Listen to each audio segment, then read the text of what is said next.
जय श्रीमन नारायण।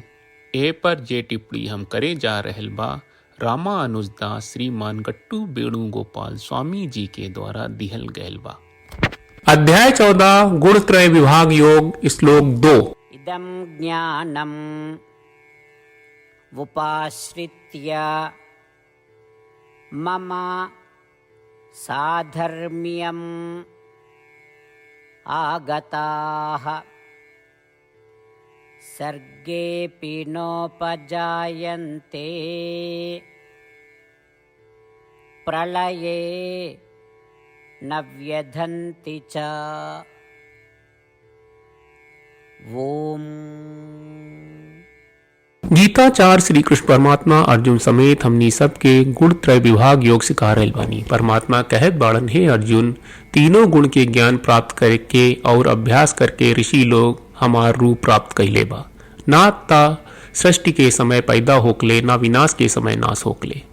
ई शब्दन से श्री कृष्ण परमात्मा हमनी के जरूरी ज्ञान के आशीर्वाद देवे वाला बाड़े, जमुना से हमनी के तीनों गुण के प्रभाव से ऊपर उठ के जन्म मरण के चक्र से मुक्त होके उनका बराबर हो सकनी जा। ऐसे हमनी के श्री कृष्ण परमात्मा के शिक्षा के ध्यान से सुने खातिर तैयार रही जा। तीनों गुण से प्रभावित न होके के कोशिश करी जा। आ श्री कृष्ण परमात्मा जैसन बने खातिर खुद के तैयार करी जा। श्री कृष्ण परमात्मा के शिक्षा के ध्यान करत हमनी के श्रीमन नारायण के प्राप्त के उद्देश्य से अपन शरीर के उपयोग करे की शुरुआत करी जा। हमनी के श्रीमन नारायण के समर्पण करत घड़ी श्री कृष्ण परमात्मा के वचन के श्लोक के रूप में दोहरावल जाए। इदं ज्ञानमुपाश्रित्य मम साधर्म्यमागताः सर्गेऽपि नोपजायन्ते प्रलये न व्यधन्ति च। श्रीमद् भगवत गीता का पूरा सार श्री कृष्ण परमात्मा ने अध्याय 18वें के श्लोक 65 से 70 में 8 काम करे खातिर दिले बाड़े। श्री कृष्ण कहले, हम ओ लोगन से प्रेम करनी जो लोग इन 8 बातन के मान तारे। हम ओ भक्तन के हर तरह से रक्षा करब। श्री कृष्ण परमात्मा के द्वारा बोलल गईल संपूर्ण भगवत गीता सुनला के बाद अर्जुन कहले, करिष्ये वचनम त्वा, जेके मतलब बा, कृष्ण मैं उही करब जौन आप कही। यही कारण बा श्री कृष्ण अर्जुन के हर तरह के सफलता आ विजय प्रदान करेले। आई परमात्मा के आपन व्रत देई कि हमनी के ये 8 गौ कर्म के पालन करी जा। ई वचन परमात्मा के देवे से बड़न कौनो पूजा तपस्या यज्ञ नहीं। हम 8 प्रण कहब जौन हमनी के करे के चाहिए। आप सब कृपया इन्हन के आपन दिमाग और दिल में सोची। श्री कृष्ण के आपन वचन देवे के ई तरीका में हमनी सबकी कल्पना करे के चाहिए कि श्री कृष्ण का चेहरा खुशी से चमकत बा और खुशी के एहसास करत बा। जय श्रीमन नारायण। यहाँ हमनी के 8 वादा बा। हमनी के पहला वादा, हे श्रीमन नारायण, आपका निर्देश के मुताबिक हम हमेशा तोहार ध्यान करब और तोहार बारे में सोचब। हमनी के दूसर वादा, हे श्रीमन नारायण, आपका सलाह का अनुसार हम हमेशा आपका भक्त रहब। हमनी के तीसर वादा, हे श्रीमन नारायण, हम आपन सब काम तोहरा सेवा के रूप में और तोहरा संतुष्टि खातिर करब। हमनी के चौथा वादा, हे श्रीमन नारायण, जैस की आप माने के कहले रहलू, हमरा बहुत विश्वास बा कि हम आपके होई और हम हमेशा आपन दोनों हाथ जोड़ के आपके नमस्कार करब और आपकी पूजा करब।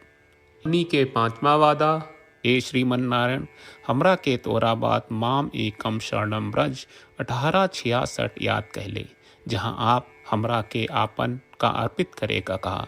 श्रीमन नारायण, मैं हमेशा तोहरे शरण में रहब। हमनी के छठवा वादा, हे श्रीमन नारायण, हमरा के तोहरा बात माँ सुचहा 1866 याद कहले कि आप हमनी के शोक ना करे का आश्वासन दे रहे बड़े। हम अब और शोक ना करब। हमनी के सातवां वादा, हे श्रीमन नारायण, आपने हमरा खातिर श्रीमद् भगवत गीता के वितरण करके हम सबके कृपा कहले और आशीर्वाद दहले बा। हम वादा करत बानी कि रोजाना कम से कम 1 श्लोक पढ़ब या सुनब।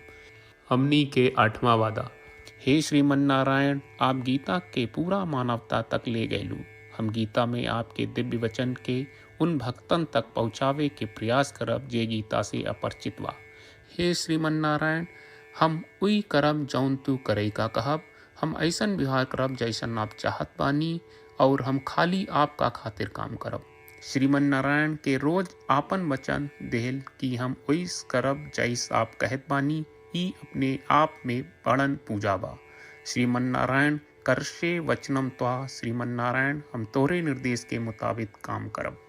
सर्वं श्री कृष्ण अर्पणम अस्तु। जय श्रीमन नारायण।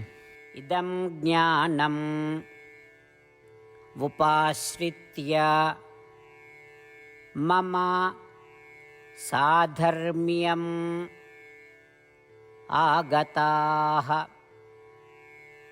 सर्गेऽपि नोपजायन्ते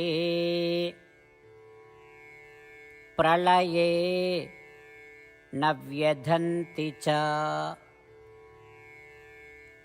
ॐ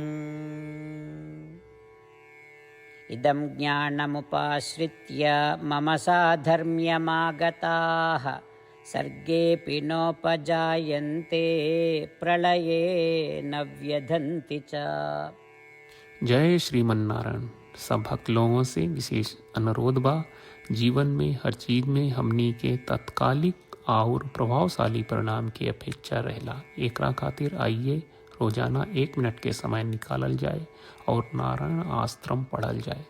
नारायण आश्रम प्राप्त करे खातिर नारायण आश्रम वेबसाइट पर जाई, जो www.narayanashram.org है, और पंजीकरण में आपन नाम और ईमेल दर्ज करी। आपके द्वारा प्रदान कईल गई ईमेल पर आपका एक नारायण आश्रम PDF प्राप्त हुई। PDF में एक रामायण श्लोक, एक गीता श्लोक और एक विष्णु नामम बा। ये तीनों के मिल के नारायण आश्रम कहल जाला। हर व्यक्ति के ये श्लोक के अलग अलग संयोजन मिलेला। जब हर कोई 24,000 भक्तन के साथ रोजाना आपन नारायण आश्रम पढ़त आ सुनत बा, ता हर दिन संपूर्ण रामायण का 1 दौर, श्रीमद् भगवत गीता पारायण के 33 दौर और श्री विष्णु सहस्त्रनाम स्तोत्र पारायण के 24 दौर प्रतिदिन पूरा होएला। ई एक बहुत ही उल्लेखनीय और विलक्षण परिणाम बा, जौन हर एक दिन ऐस करे से निकलेला। ई कारण बा कि आप और आपके परिवार के सदस्य तुरते जाके आपन नारायण आश्रम प्राप्त करी। जय श्रीमन नारायण।